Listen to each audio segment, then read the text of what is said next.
Hello and welcome to Driver's Therapy. This is the Honda S800 Part 6, I believe. I'm starting to lose count, and we have a lot of cool updates for you. So let's go ahead and roll right in. All right, our first update is we have to thank Amazon for providing the most oddest but randomest automotive parts. So essentially, we don't have anything to protect this piece of sheet metal that is sticking up, and I'm pretty sure that some type of weather seal or trim on there goes. So I went on Amazon and I just ordered a bunch, and I got really lucky because I found this one, and this one, in my opinion, looks great. It's made out of real rubber, and it was inexpensive, and is going to do the job. So essentially, I'm just going to go all the way around with it and call it good. And it's going to do the job. So I'm going to go ahead and do this real quick, and then I'll show you the finished product. All right, so we went about 3/4 of the way. We're going to finish the rest when we move the car over, but this product was a success. Okay, so we're going to show you the plan and the method and the approach that we're doing with the rebuilding of this car. So we have a component here. My friend Jim actually cleaned this in a hot tank, and we have the hardware that we had resynced and kind of redone. So walk over here to the parts catalog. All right. And if you could see here, here's the parts catalog, but what we need to do is we need to find the hood. There it is. And this is our part right here. So in this part, we're also missing this cable that opens up the bonnet, but we're going to go ahead and put it in there just as a placeholder. Now, if you look at number 17 here, you come over to the parts catalog and it says bolt hex 6x12 or 6x12. Now, what I do is I go on Google and I put that in there. I especially put Honda bolt hex 6x12, and it gives you a picture of it. And I actually found an old, actual brand new bolt that matches this part number. So 17 is the bolt. 22, it's funny, 22 says washer spring. So when I put that in Google, it's another word for locking washer. I've never heard somebody call it a washer spring, but that's new to me. And then number 20 itself is a washer flat 6mm. So I went over here and essentially found the hardware that matches it based on, now you have to remember, guys, and I'm gonna regress here a little bit. I got bags that were bigger than this. They're just mixed in there. I don't know what bolts go to what, but essentially I tested it on the body. It goes in there and the length looks correct on the actual a picture I saw on Google, and this has a washer and a lock washer, or spring washer as they call it, and it seems that it's going to work in there. So let's go ahead and attach this and get this going.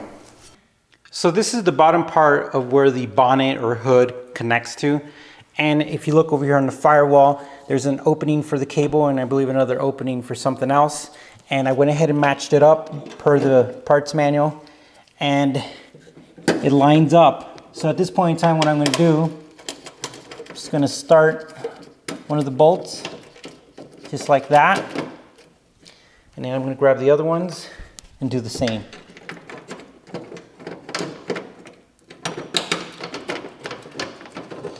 I do feel a little resistance on both the hardware and the car, and it makes sense because the car was repainted and the hardware has a new zinc coat on it. And just to kind of talk about that again, whenever you do that, things are not going to feel right. You know, it's going to feel like you have a lot of resistance, and the reason why is that, you know, you have paint that's, you know, in the holes, and it's a little harder to get in there. So let me go ahead and get a tool.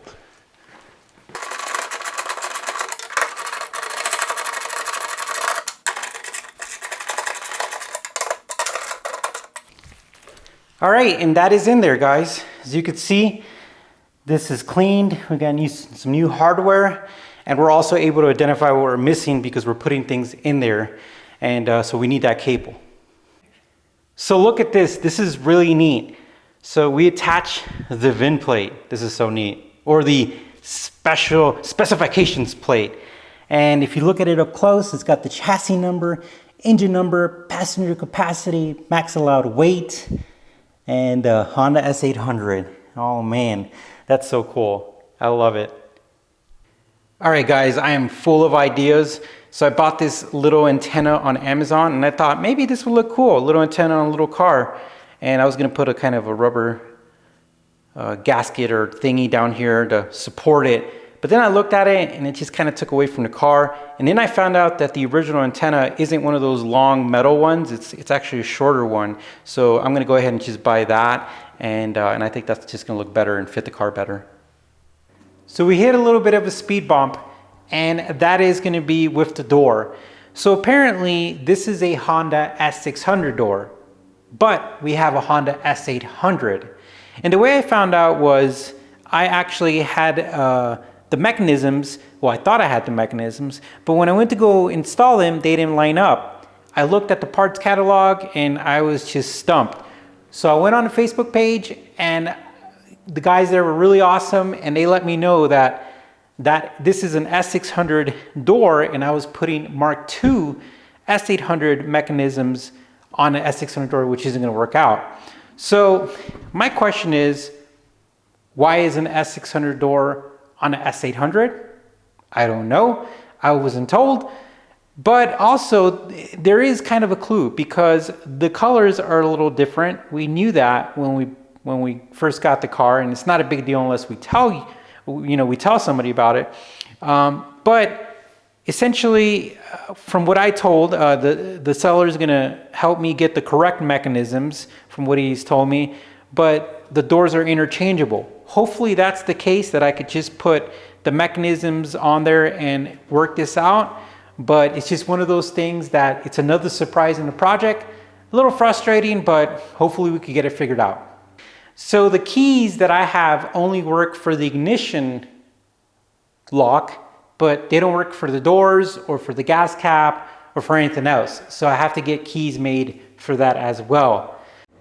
Also, the parts that we send off to get re-chromed are ready to go, and it was expensive and probably the only things we will re-chrome, but they're ready, and that's exciting. So a lot of cool stuff, but definitely some ups and downs.